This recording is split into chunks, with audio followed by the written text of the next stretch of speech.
নমস্কার, আমি মৈত্রী। বাঙালির দৈনন্দিন জীবন চ্যানেলে সবাইকে স্বাগত জানাই। আজকের রেসিপি আমচুর পাউডার তৈরি।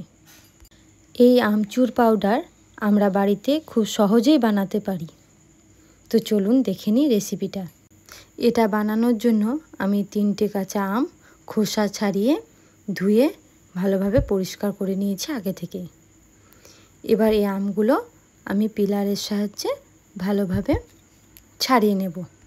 আমি এখানে পিলার দিয়ে করেছি কারণ এগুলো পাতলা পাতলা হবে এবং তাড়াতাড়ি রোদে শুকাবে, বেশি সময় লাগবে না। এখানে আপনারা চাইলে কেটে কেটে করতে পারেন। এই আমচুর পাউডার বিভিন্ন শরবত তৈরিতে, বিভিন্ন সবজিতে, চাট মশলা তৈরিতে, ফুচকার জল তৈরিতে এটা ব্যবহার করে থাকে। এটাতে প্রচুর পরিমাণে অ্যান্টিঅক্সিডেন্ট, ভিটামিন সি এবং ক্যালসিয়াম আছে। আর তার থেকেও বড় কথা, এটা আমাদের ওজন কমাতে সাহায্য করে। এভাবেই আমি সব আমগুলো একে একে ভালোভাবে কেটে নিয়েছি। এবার এগুলো রোদে দেওয়ার পালা। তো আমি এগুলোকে একটা বড় থালে ভালোভাবে রোদে দিয়েছি।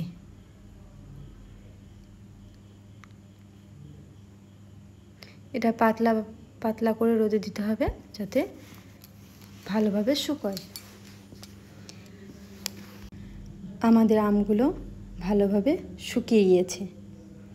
এটা আমি 2 দিন রোদ দিয়েছিলাম। এবার আমি একটা পাত্রে নিয়ে নিয়েছি। তোমরা দেখতেই পাচ্ছ কতটা ভালোভাবে শুকিয়েছে। এবার এটা আমি একটা মিক্সার জারে ভরে পিষে নেব।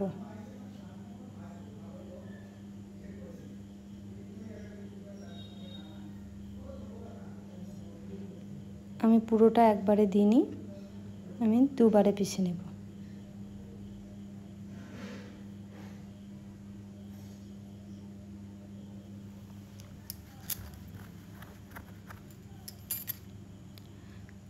আমাদের আমগুলো ভালোভাবে শুকিয়েছে, তার জন্য একবার পেশাতেই হয়ে গিয়েছিল।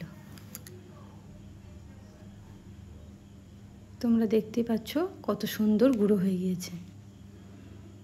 এটা এবার আমি একটা আলাদা পাত্রে ঢেলে নেব। বাকি আমগুলো আবার পিষে নেব।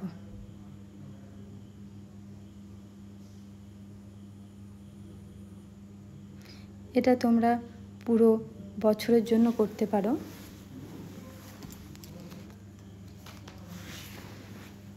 এই পেশার সময় যদি একটু লবণ দিয়ে দাও তাহলে এটা পুরো বছরে নষ্ট হবে না।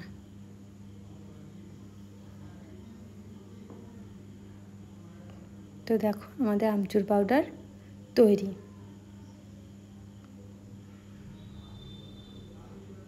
কত সুন্দর মোলায়েম হয়েছে।